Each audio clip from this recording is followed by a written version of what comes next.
Hello, everybody. How's it going? Welcome back. Thank you guys for tuning in. So this will be part 3 of my tutorial series on the XOR Electronics NerdSeq. I'm very thankful to have Thomas from XOR Electronics. He'll be joining us in the chat if you guys are watching this live, or if you are seeing the replay later, you should be able to replay the chat as well. And I'll try to call out any notes that he gives me while I'm doing this. Yesterday I made some tweaks to the patch in prep for today, and I kind of put together this little demo thing that I was playing at the intro. Let's go ahead and switch over to the NerdSeq view.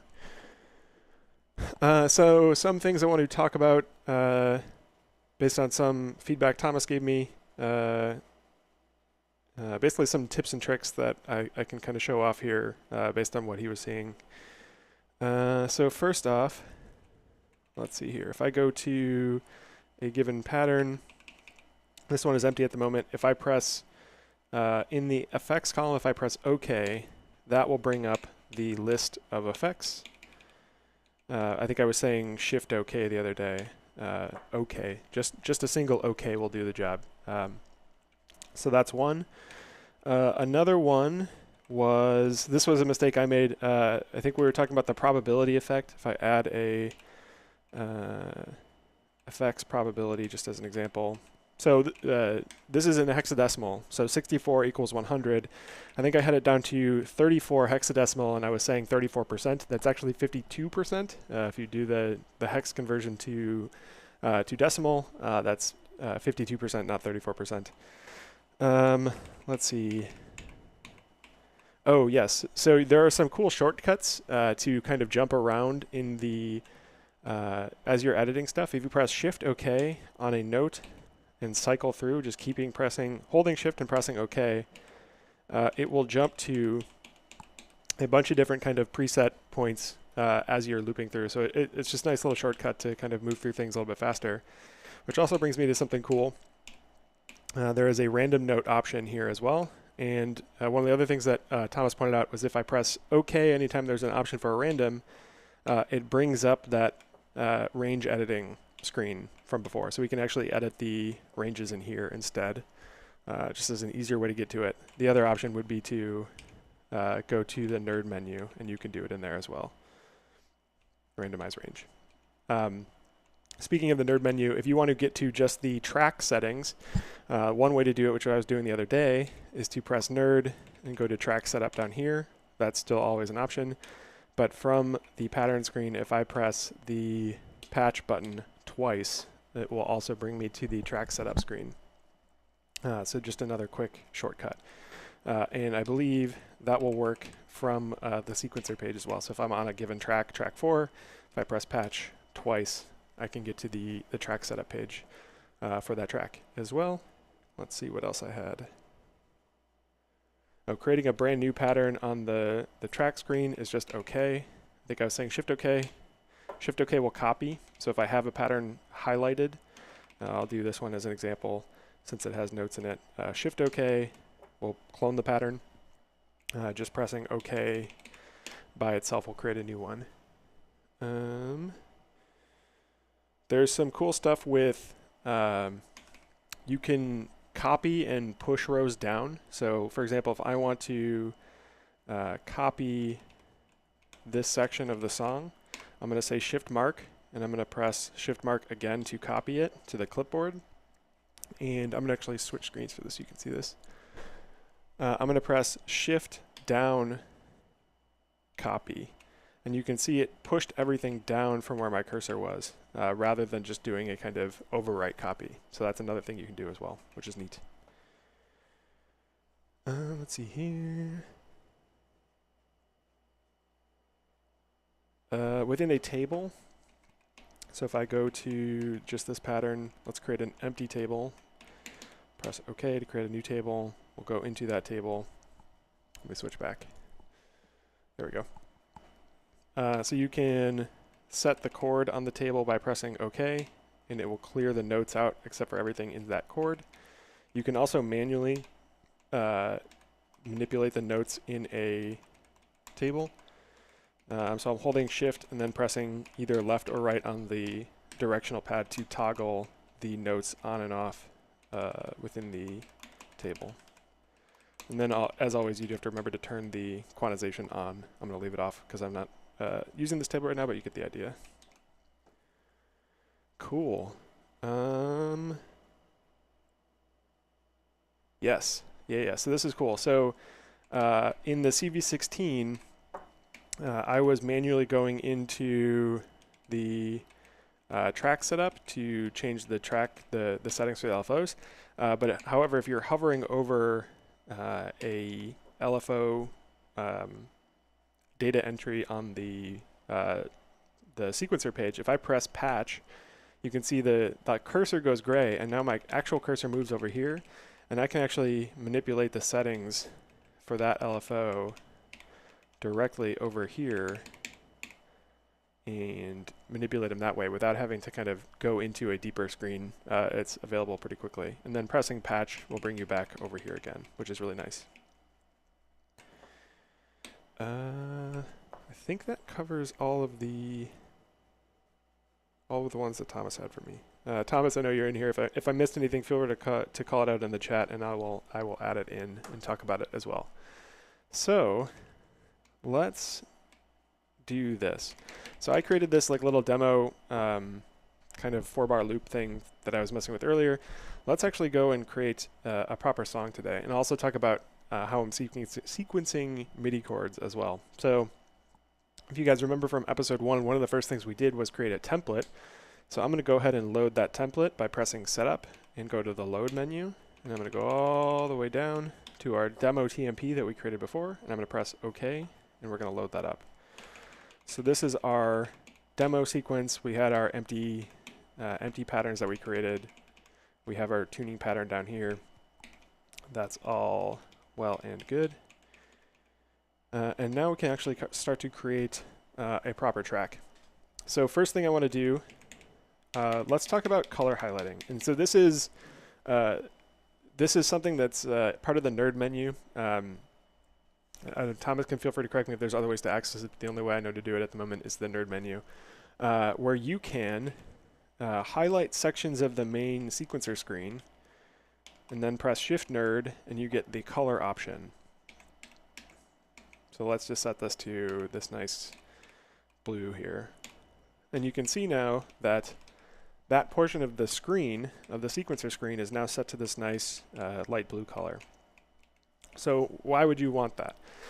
Well, this is really handy to kind of, or at least the way I use it anyway, and obviously you guys are free to use it however you want, but the way I like to use it is to kind of block out specific parts of my project, so that way I can kind of ideate on overall song structure and then basically make placeholders for myself where I know to kind of fill in stuff. Shift OK in the CV16 column will also browse through functions, notes, patches, modulations, triggers, random. Okay, cool. Yeah, so if we go to, just create a new pattern down here really quick. In a CV16, if I press Shift OK, we can see it cycle through all sorts of different options for us, just like it would on another column as well. So that's neat. So colors, I like to do this to build out different kind of song structure ideas. So what I want to do today is I want to make a drum and bass track because that's all I know how to make and I'm cool like that. So I'm going to start off by setting the BPM way higher, set it to 75, go back to my sequencer screen. I know that my song structure that I had in my head is going to be 16 bars of the first part of the intro, then I want 16 bars of the second part of the intro. And the way I'm going to mark that off is to use the color. Choose a different blue. That one looks good. Then I want 64 bars of kind of main musical verse, I guess we could call it. So I'll choose a different color for that. My habit has been this kind of green color before. Now I want a 16 bar drop, or 16 bar break rather. Sure. I want another 16 bar kind of build section. And then finally, I want my, delete this here. I want my 64 bars of the second verse. We'll make that a different color, make it purple. So now I have this kind of song template built out for me. And I know because, in case we haven't mentioned this earlier, the default pattern length for any new pattern I create, if I go down to my little sketchpad area and create a new pattern, it's going to be 64 steps, which is 4 bars at a 16 step per bar resolution. So if I know that one pattern is 4 bars, that means 4 patterns is going to be 16 bars. And then obviously if I have 16 patterns, that's going to be 64. So this is how I use colors. Feel free to do this or not, but especially when you're kind of trying to build out a song and mess with song ideas, it gives you not like paint by numbers, but it gives you a kind of like skeleton that you can start to fill in when you're actually starting to make a track, which is really, really convenient. I know I can, like, for my head and the way I kind of think about things, it helps me to say like, oh, well, I only need 16 bars for an intro. I don't need to like do all that stuff at once. It gives me kind of sections to fill out as I'm going. I don't have to try and build it out sequentially if I don't want to. You could, but it's, giving this kind of blank area to fill out gives you the kind of runway to play with stuff down below and then copy it and paste it up at the top as you kind of build ideas. So let's start with just a chord progression. So I had a chord progression worked out ahead of time. It was 8 bars long. So I'm going to create 2 different patterns here in my chord track, which is the MIDI channel, or track 7, which is going to point to the Nobula polycinematic here. And if I'm going too fast, if you guys have comments or questions as we're going, feel free to drop a note in the chat as well. So if I go into my pattern here, the MIDI tracks give you 4 notes at a time, as well as a program change column and some FX columns. And MIDI channels also have patches as well. They do not have tables. There are a couple ways to do kind of chord sequencing within the NerdSeq, with MIDI in particular, but also with the CV16. The way I like to do it is to do the individual notes, but I will show you the other way as well, which is to use the FX. So my chord progression is going to be very basic. We're going to start with a C major chord to C to G for this first pattern. And I'm going to add some note offs by pressing Shift Delete. I'm going to stagger these just to give it a little flavor. And so if I press play on this, we should be able to hear it. Yep, sounds great. I'm going to lower this octave on this root note. That sounds good. I'm going to mark and shift mark again to copy that shape, that chord shape. And I'm going to paste it in below just as a kind of shortcut as I'm building this out. I want that same kind of structure once per bar, though the chords will obviously change. So the second chord is going to be G, so that's GBD. We can do the same thing, we'll just move the notes up. G, B, D. And then the last chord is going to be the same thing, GBD. G, B, D.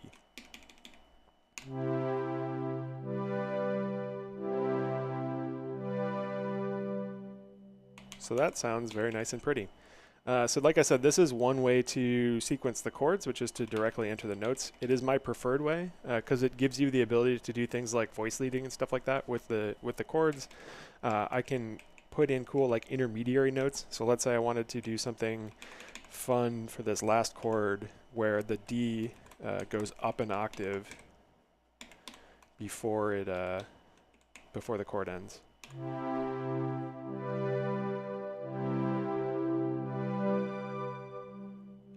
Yeah, so that's neat. The other thing you can do is you can pre-listen to notes by pressing OK. It plays the whole row across. And that's also true in the modular stuff as well. If you press OK on a given note, you can preview what it sounds like. You can preview this nice high D way up there. So that is one way to sequence chords. In the other pattern, I can show you the other way, which is you can press and put in the root note. So this second part of this chord progression, we're going to start on F. We're going to be low,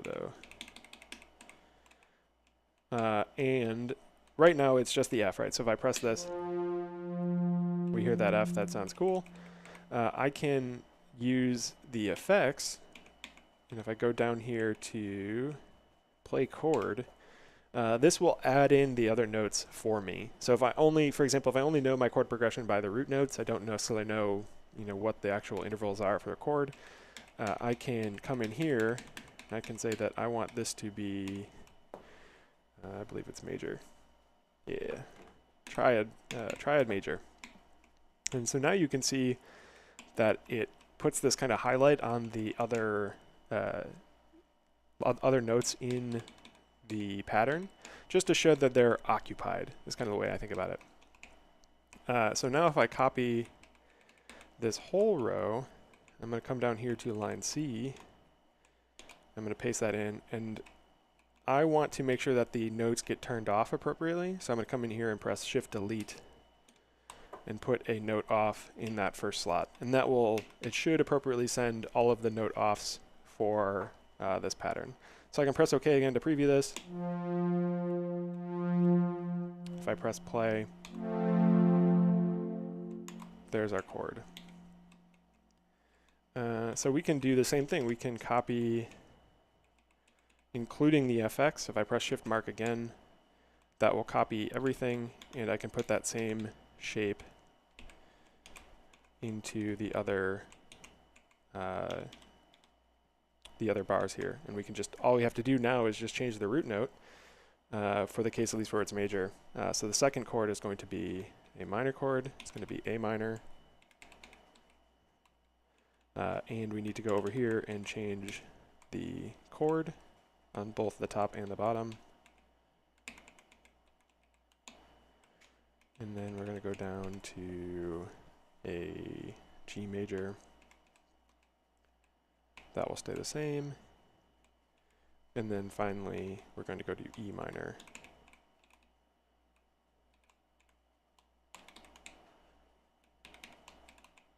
And so now we should be able to play our full second part of the chord progression. Sounds nice and pretty. So we can hear all of that together. Because this is the island that we had before, this little 8-bar chord progression is going to loop through as we go. Let me start at the beginning.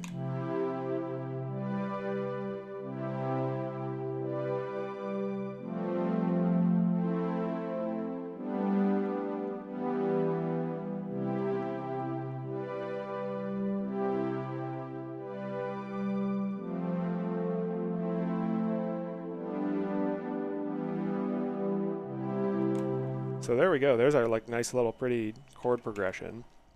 So now what I can do is, if I'm thinking in, kind of 16-bar blocks, I can just create a 16-bar block here, copy it, and I can go back up to, let's just say this is part of the main verse.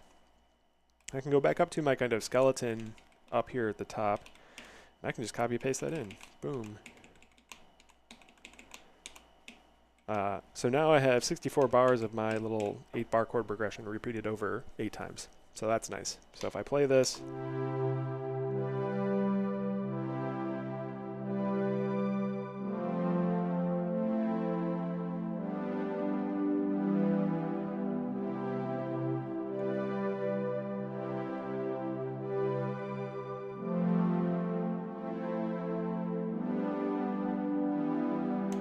cool.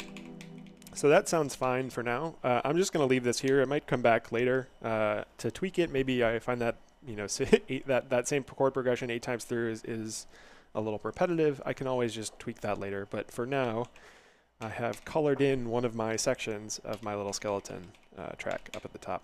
And for the sake of simplicity, maybe I just want to put that in the second verse as well because I'm lazy and the second verse is the same as the first. Cool. So I have my chords taken care of at the moment. Like I said, we can always tweak those later if we want to. Let's come back down to our sketch pad. Let's build some drums out. So we can create a new pattern in our drums. I know that I am a drum and bass fan, so we're going to create, and again, this is a MIDI track, just to be clear. So this MIDI track, if I go to my track setup page, it's pointed to MIDI channel 10. I have the little 2 HP MIDI expander for the NerdSeq, which uses TRS-A MIDI to connect to other stuff that uses TRS MIDI. So that is controlling both the polycinematic and the bitbox. It has one patch cable to each of those. The bitbox is set up to respond on channel 10. The polycinematic is set up to respond on channel 16. So in this case, the second track here, track 8, for the MIDI is pointed to channel 10. Just from a kind of organizational perspective, I always tend to put my MIDI drums on channel 8. Obviously, you're free to change that how you will, but that is just a you know, kind of organizational thing for myself that I have defaulted to that. Anyway, if I go back to my pattern, I know that the root, this first sample on the bitbox is by default associated with MIDI note C3, and then it works its way up chromatically from there.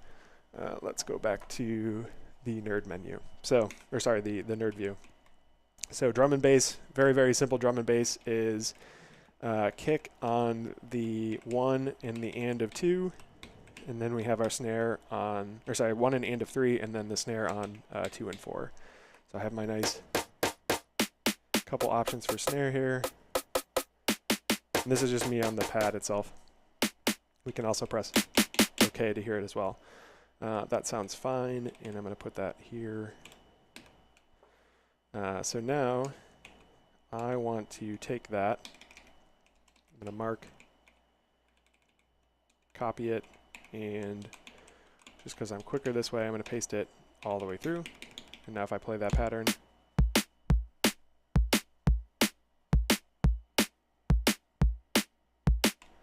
very, very simple kick and snare for my drum break. I'm going to add in some hats. So that's going to be G. I'm going to add those on the 8th notes for the moment. And I'm just going to kind of manipulate the velocity of these a bit just to make it a little bit more interesting. Copy that block, paste it in, copy the bigger block. So now if I play this whole sequence,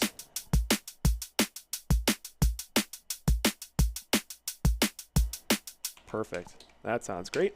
Let's hear what that sounds like with the chords going. So if I press Shift, play, it will play this whole island.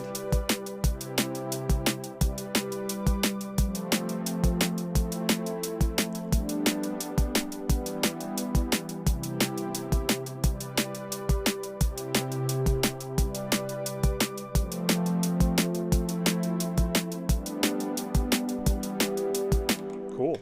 So that sounds nice. So what we can do, I want to add some additional kind of shaker stuff on this pattern. Have that sound that can sound kind of nice as a shaker if I keep it low. It's going to be on E. So we can put this in. Let's do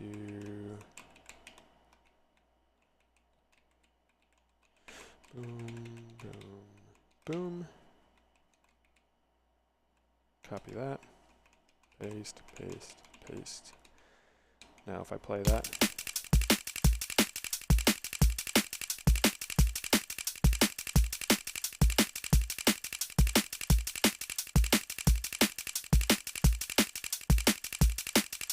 So now I have that little shaker sound as well. I have a whole other column here that I can add stuff in.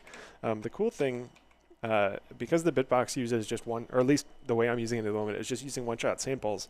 Even though I only have 4 quote-unquote tracks of MIDI notes within this pattern, I'm able to access all of the slots on the bitbox. So even just in this first track, I have both my kick and my snare going, because within the patterns I'm making, those really won't be playing at the same time. Which means that you can do very complex multiple drum tracks within these 4 notes. I don't personally find it limiting, and it works for me pretty well. So I can launch a kind of one-shot sample, let it play another note. The bitbox will handle playing those separately without having to kind of do anything too crazy. So that sounds good. What I can do now, because we're kind of working in these, I like to work, at least for drum and bass, obviously up to you, I like to work in these kind of 16-bar blocks. I can create, I'll just copy that same pattern down 4 times, and now what I can do is I can create little variations of that pattern. So I'm going to say, in this case I said Shift OK to create a clone of that pattern. I already did that, so I'll just use this one here. So now we have that same pattern notes, but I can, kind of come in here and manipulate it. Maybe I want to add, we can change up our, kick snare pattern, and on a couple of these bars, maybe I want the late kick at the beginning, and maybe I want a double snare hit at the end. So if I play this pattern,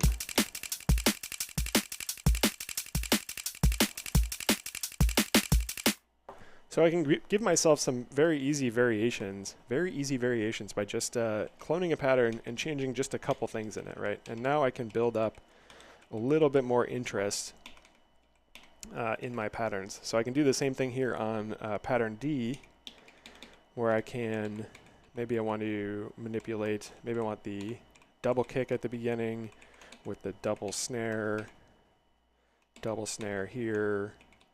Maybe I want kind of like a little ghost snare, something like that.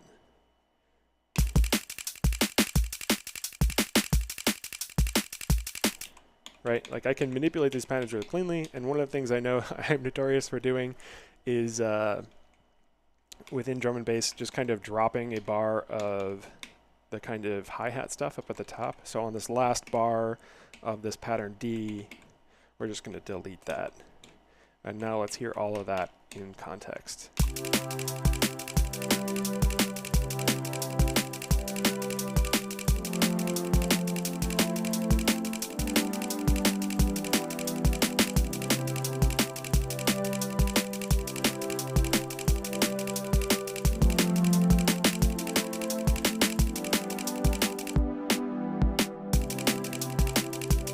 Sounds pretty nice. I like how that's going so far. So I can take this whole idea for this little drum loop, I can mark it to copy it to the clipboard, and I can go up to my song skeleton for this verse 1 that I have, and I can say copy, shift copy, shift copy, shift copy. So now my drums are now complete with air quotes, heavy air quotes over them, for this kind of first verse here. And again, if I wanted to, I can take this whole thing, shift mark to copy it, and I can put it down in my second verse as well. And I might not end up using that as my kind of pure second verse, but at least now I have a placeholder that is functional in place. So when I start to kind of mess with my song, I have that ready to go. So let's start to mess with something like a bass line. One thing I can do, if I remember right, we can take our chord progression. I think this will work. Thomas is gonna correct me if this doesn't work, but I can say shift mark on my chord progression. And this is a MIDI track, and I think this will work. So if I go to my bass line, which I have on track 1, press OK to create a new pattern. Yeah, sweet. So all I did was copy the note values from my MIDI track into my modular track for my bass line, which is nice because now I have that available to me to kind of work with, so I know which notes I need to play. So I'm going to get rid of these note offs because I'm not going to want those. And I can say these are going to be lower. So if I want to do this easily, I can take all of this, go to Shift Nerd, and just knock that down 2 octaves. So now by default, there's no trigger, so we're going to add in our trigger 4. We're going to copy this. We're going to give ourselves, let's do something a little weird. Let's do...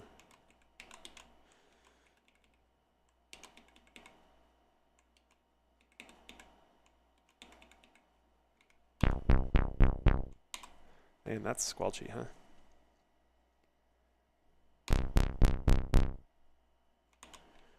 So that works, and then we can copy the same thing down here. And I'm just going to manually move these up to G.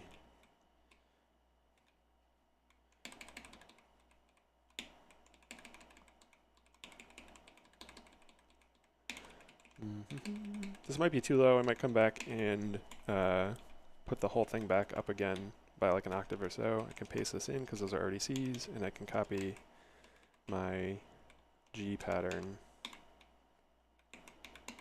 and put that here. So let's play that.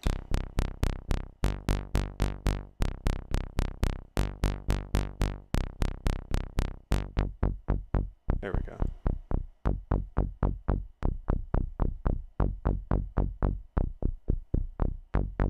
You know, that gate might be a little bit short, so I'm going to make these gates a little bit longer.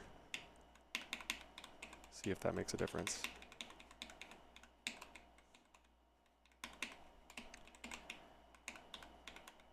Let's see what that sounds like.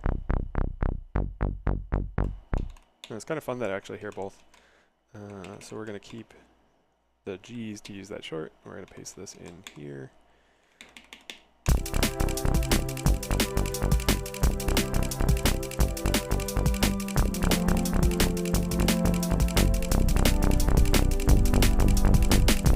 That's still too low, and our mix on our chords is a little bit too high. I'm going to go over here, just going to highlight all the notes, and I'm going to tweak it up by an octave.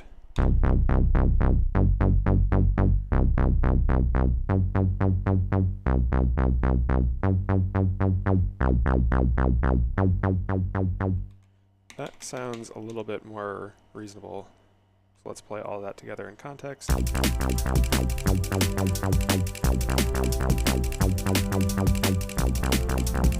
So now what we need to do is basically, I'm going to create a clone of this pattern because we have a different notes for the chord progression. So it's going to go F, A, G, E. So I'm going to go to the first page. We're going to shift these up by 5 to get to F. And we're going to shift these up by 2 to get to G. Or sorry, to get to A. These are going to go up by 7 to get to G. Oops, one more.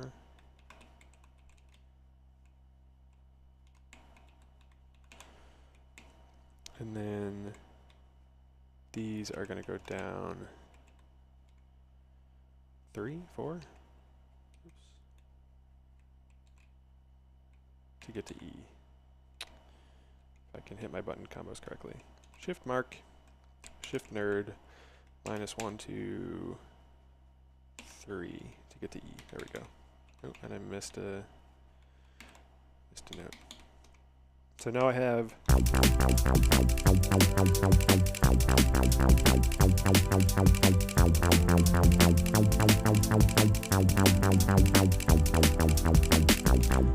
my bass line that follows my chord progression, which is cool. Very, very simple. The other thing I did which is on this, if I look at my patch, I have the mod output going to the accent input on my Erica synth bassline. So I can use that to kind of provide an accent for a few of these notes here. So let's do that. I want to say my pattern, I'm going to go to my mod output here, and I want to say on this third note, I'm going to press Shift OK to jump around a bit. We're going to use the 8 to give a little bit of an accent. Actually, we'll go to full. Sure, why not? And remember that this is going to stay this way until I give it another value. So I want to, before it gets to this note 9, I want to say bring it back down to 0 again. And again, I caught myself. So because of the timing here, I actually want to move this one slightly ahead of the note. So that way the accent is kind of set in place before the note actually triggers. So let's go ahead and copy this little shape here, and we'll do the same thing on the other pages. What does that sound like?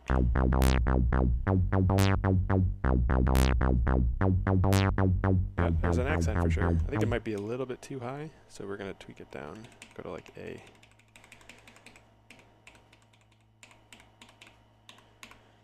Yeah, that's fine.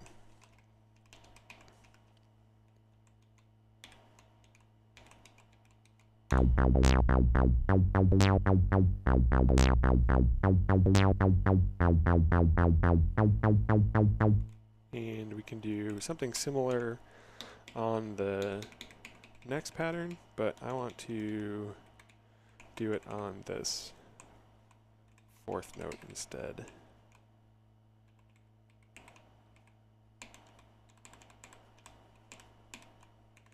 And we'll copy that and do the same thing.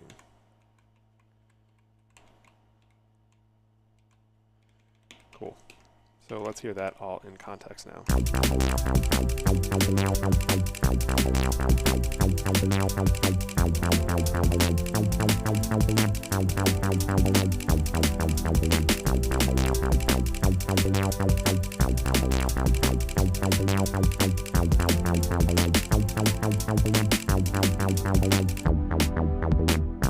Cool.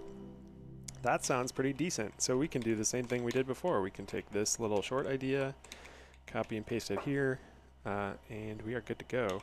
And we can take that whole little 16-bar block and bring it up to our little song skeleton and put that in place where we think we want it to.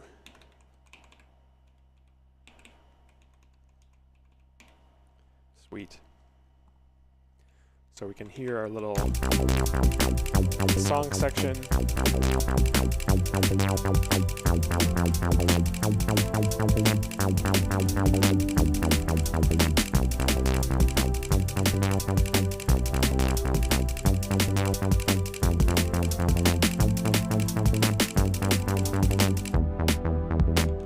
Just for fun, let's say,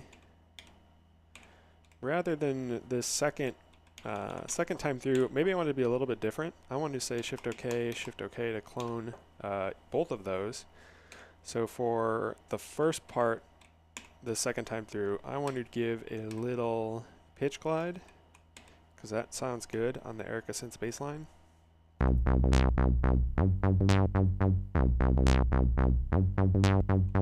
Can do a little bit more even, and I'm going to put this right at the beginning.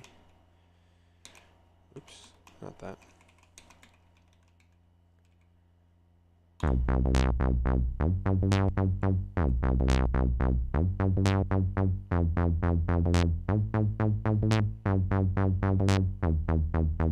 That sounds nice. So what we can do is I can leave this here, and I can go to my pattern 12, and at the very end of my pattern 12, I want to turn it off, set it back to 0. So that means that at the start, we can watch this. If I play this patch little block here, and I go into patch, we can look at the glide CV.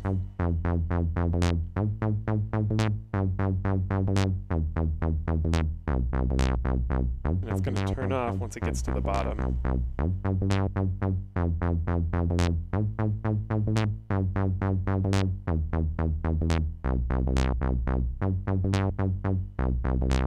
Just to give a little bit of variation so it doesn't sound too kind of boring. Not going to claim to create the best song in the world today, but it should give you an idea of how you can use the NerdSeq to kind of flesh out different ideas and experiment with stuff as you go.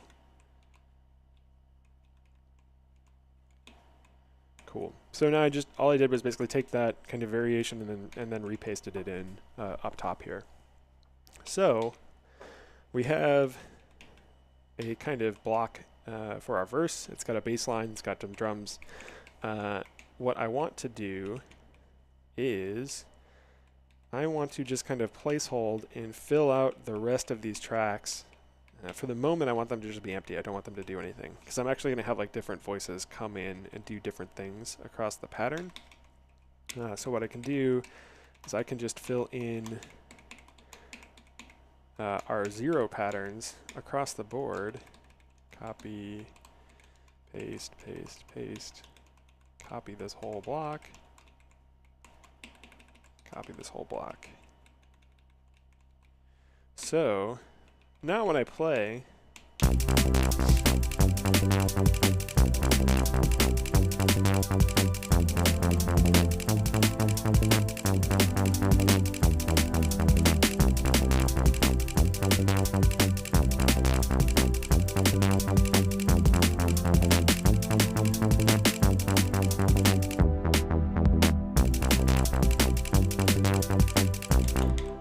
right, you can see that it's moving through this whole block, and because there's now patterns in each of these slots for this block, even though they're empty, it will allow this whole section to kind of progress like it would normally.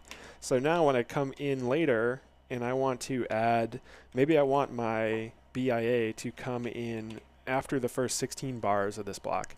Well, I've already put my empty patterns in place to kind of, as a placeholder to fill those out. So when I come in with my BIA idea later, I know I can just paste it in. I can start it from the beginning. I can hear when it kind of transitions into place. It's all going to sound nice and peachy. So let's do that now. If I come back down to my little sketch pad, I want to say, give me a new pattern for the BIA.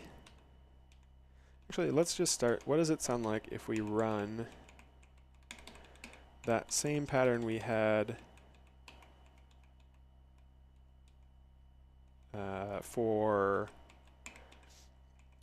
the first voice? What if we run that on the second? Kind of chiptune-y at the moment.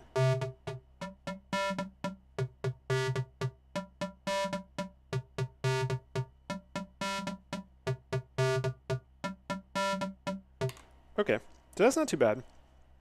I kind of like that idea. So I'm going to leave that there, but I'm going to create a clone of it just to make it different.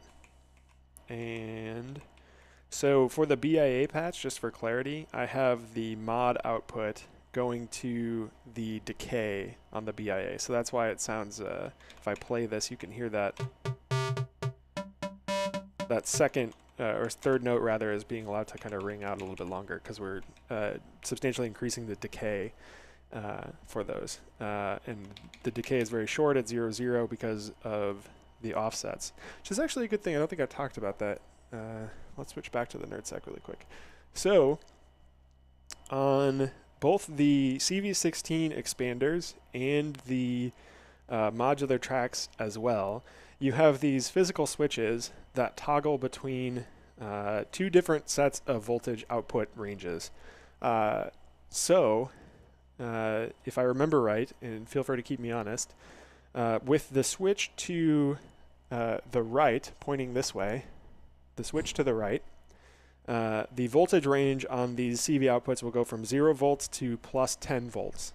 So C0, your lowest note will be 0 volts, and whatever the highest note would be is at 10 volts. With the switch pointing the other way to the left, the range shifts a bit. It goes from -5 volts to 5 volts. So C0 would be -5, and then max value would be +5. So that gives you a little bit of flexibility on how you can adjust the voltages. So for the NerdSeq itself, you have the voltage offsets apply to the whole column. So all of the CV outputs, currently I have them set to be 0 through 10, and all of the mod outputs, I have them set to be -5 through 5. So something to keep in mind when you're using different modules, for example, a lot of the quote-unquote older noise engineering modules, their pitch output only starts with a positive voltage. So if you were to have your main pitch output set to be -5 to 5, you're missing a decent amount of range because the -5 through 0 is going to be ignored by some of those modules. So that's why I have that set to 0 through 10. So something to keep in mind. And the offset, you know, at least with a lot, I tend to use a lot of noise engineering stuff, and their stuff is usually okay with -5 to 5 for modulation on other parameters that are not pitch. So having this be -5 to 5 makes it really easy here. It does mean that on this one, if I wanted it to be true 0 volts, that's going to be like 80 hexadecimal, because that's half of the full value. So half of -5 to 5 is going to be 0. So half of 000 to FFF is going to be, technically it's like 7FF or 00, which is going to be, or 800, right about there is going to be about 0 volts. Cool, so let me switch back to the Nerd. I know this sounds mostly okay to start with. I'm going to delete these notes because I want this to move a little bit more. So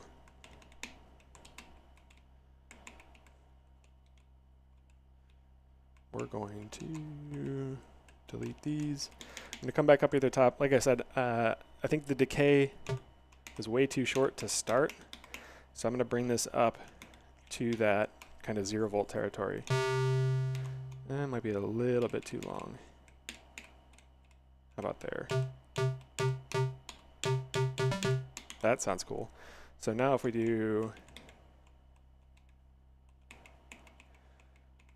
C3,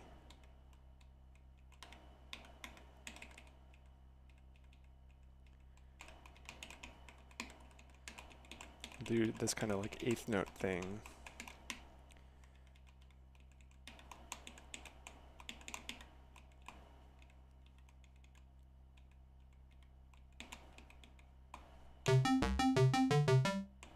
That sounds fun.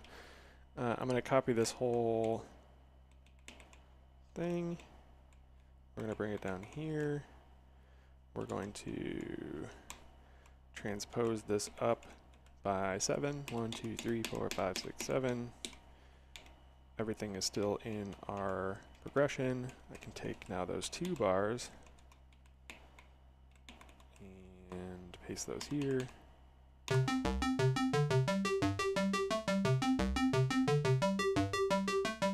That sounds that sounds very fun. I don't know if that's going to work in context, but let's try.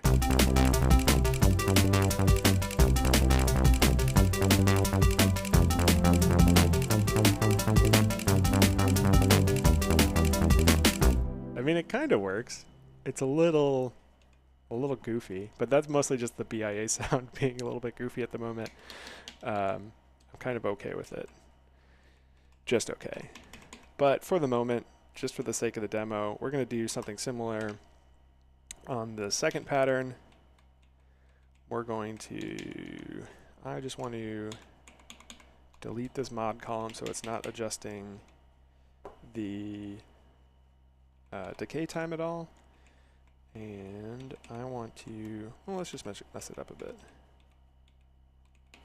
We're going to add in some kind of like double notes here.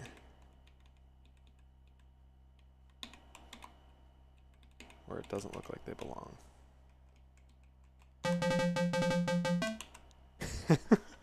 It sounds like we're going to a horse race. Oh man, that's funny. We'll keep it. Why not? Same idea here.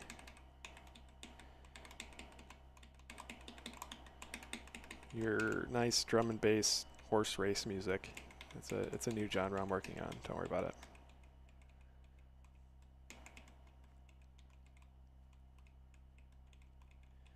And for some fun, we'll make some little octave variations here as well.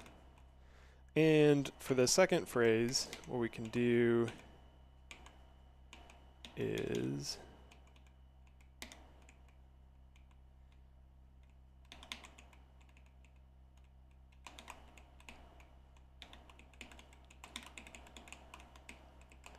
we can give this a little bit of a pitch glide as well, because pitch glide sounds cool and everything.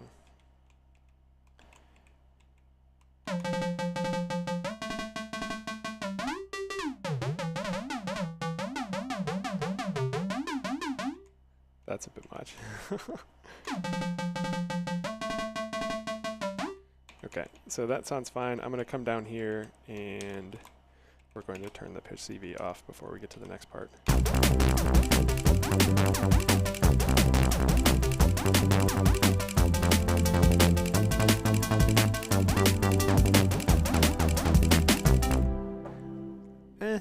I'm not too happy with that, but what I can do, maybe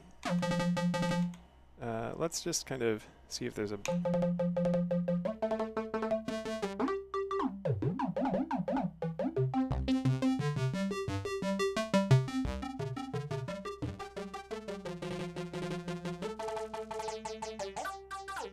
ooh, you know what we can do? So one of the things I set up with my patch the other day was I added some of the outputs on the carbon, which is where the BIA is routing to, onto my CV16. So we can use our CV16 to provide some kind of additional modulation on top of what the BIA is doing by itself. So for the sake of clarity here, I have output 2 going to the FM input on the carbon, output 3 is going to the saturation, sorry, the resonance, and then 4 is going to the saturation. And those are all using -5 to 5 volts for their output settings on the CV16. So what we can do, let's have some fun. We'll just kind of experiment with a couple different ideas and see what works. So first I want to just kind of come in here and put in some kind of random values. So I'm going to say shift nerd, go to random range, and I do want this to be 100%. I want it to go the full range. It's got notes here, but you can approximate these to CV values. I'm going to short this to 1 bar just while we're experimenting. So this is the pitch cutoff, the CV cutoff, or sorry, the frequency cutoff. Wow, my words are not working. What if we play that? I'm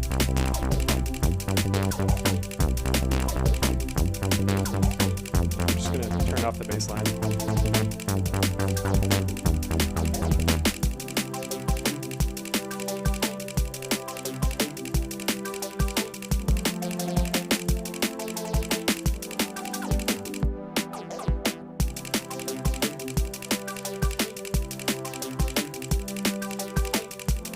That already sounds a little bit more interesting. Let's try a different idea. What if I say, okay, what if I actually want to just run this with an LFO instead? So if I go to we can do our shortcut here. Let me delete this, shift OK to get to our modulator settings. I'll find an appropriate LFO we can start. I'll say patch to go into those LFO settings. I want this to be a sine wave instead of random. Probably not that fast. That's going to be very, very fast. And I want the amplitude to be pretty high. So now, if I play this and play our bass line, or our little BIA line, you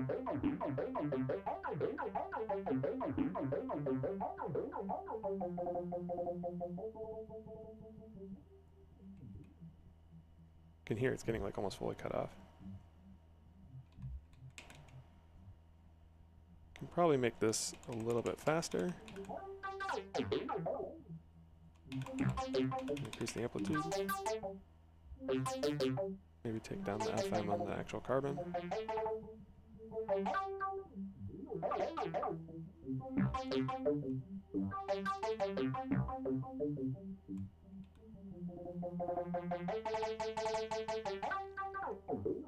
So that might sound good with maybe a little bit more resonance. So let's go to output 13 here. Okay, well that's using an LFO for the resonance, so don't really want. Let me stop this. Yeah, stop, please. But if we cut the resonance maybe halfway up, you can definitely hear it sweeping in the background.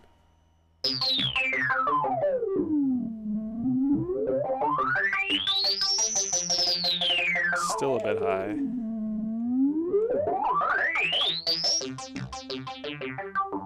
That's a little bit more reasonable.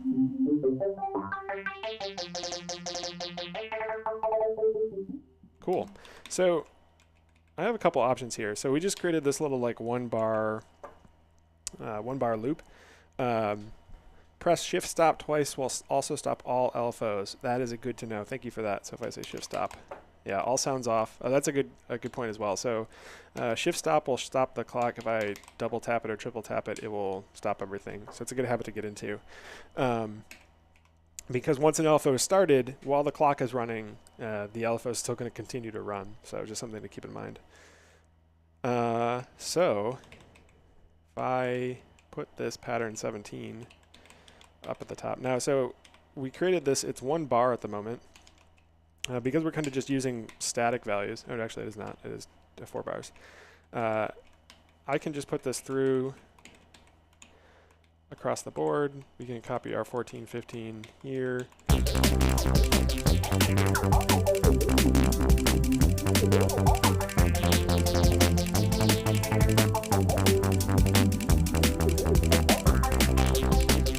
So that sounds fun. It's very goofy, but I think that's just the nature of us being in a major key at the moment and doing very major things. It's going to sound a little funky. So I can take my modulator pattern and I can put it in the place. Let's say I want this to come in. I don't want it to come in right at the beginning. I actually want it to come in about halfway through, so I can paste this here, paste this here. I'm actually going to make a clone of this one at the beginning because I want to make sure that at the end of this we're coming through and we're stopping our modulations.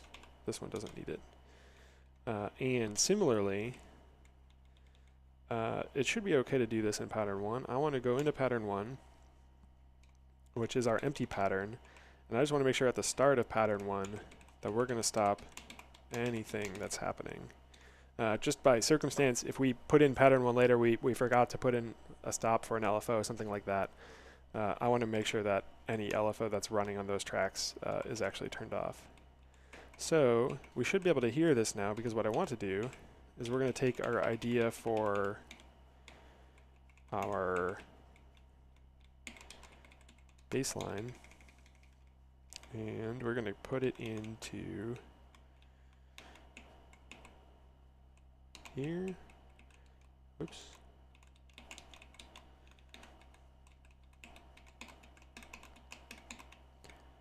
And here. So now we have kind of a little bit more fleshed out idea for this first section of the song.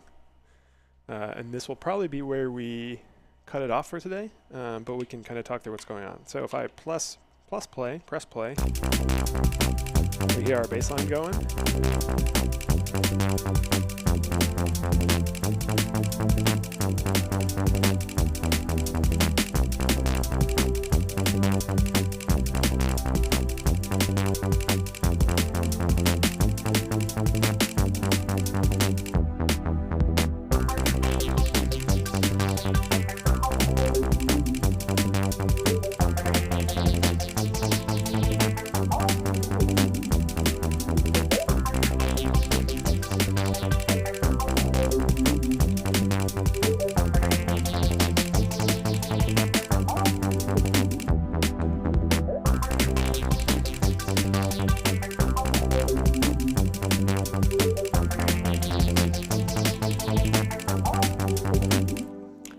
So I messed up one thing. I changed these to be resets instead of stops, which is why the LFO is actually running. So now if I do this,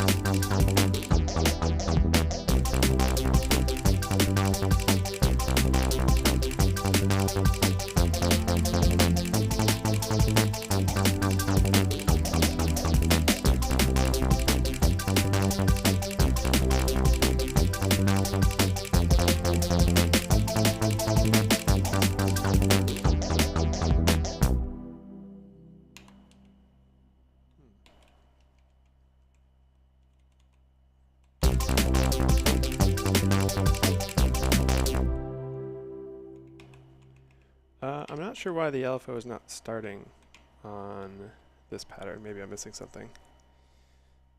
Thomas, if you're seeing this, let me know in the chat. I'm probably missing something, but we're stopping the LFO here. And then it should be starting at the top of 17.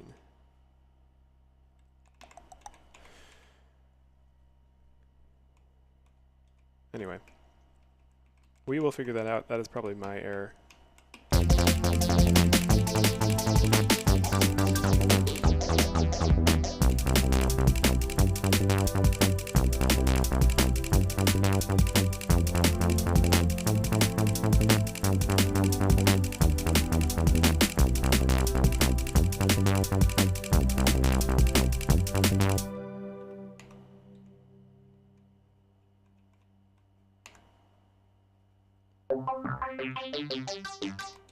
Cool. Anyway, we're going to call it there for today. We'll figure out the LFO thing in a little bit.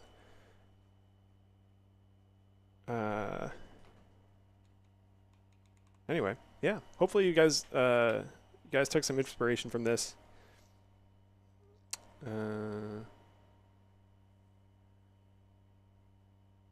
Track 6.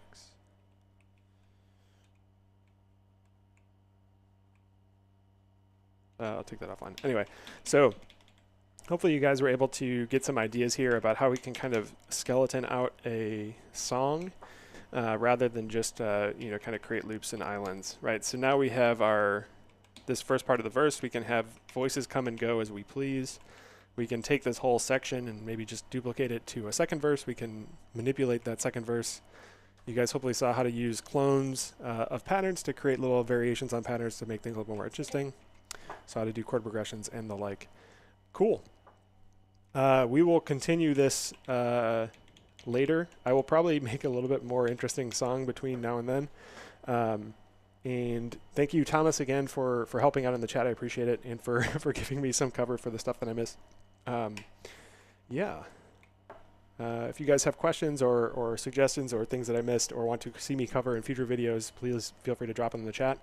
Probably do another video or so making a song, and then I'll do some stuff talking about live play, maybe like an episode about creating kind of simple ideas for doing kind of longer jam session type stuff, and then we'll close it out with a video doing kind of more advanced experimental generative stuff, and we'll mess from there. So anyway, thank you guys for tuning in. I appreciate it, and see you guys in the next video. Peace.